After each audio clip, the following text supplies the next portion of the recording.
endometriosis sucks, but like honestly, why can't we just get over it? What's the big deal about endo, which like a ton of women have? Hi, I'm your local OBGYN. I love women and let's talk about it.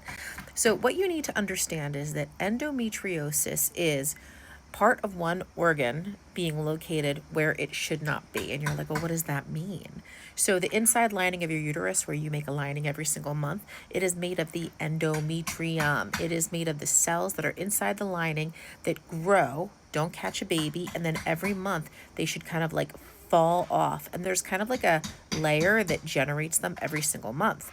But what happens, and we don't totally understand the reason why, is some of these little cells leave the uterus. And that's very naughty because when they're in the uterus, they're protected by this big muscle. And when they leave the uterus, there's no protection. And when you grow, bleed, and shed every month, that's like a thing. You know what your period feels like. It's uncomfortable.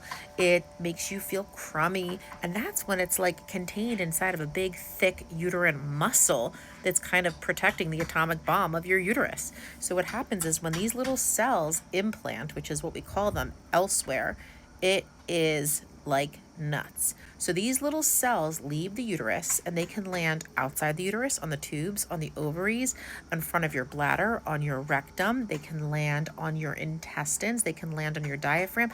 They've even found them in the brain. Now, the problem with this is that when you have cells that grow, bleed, and then kind of like dissolve sort of every single month that land in other places, it pisses everything else off. All those organs do not want to do that. They do not want to feel that.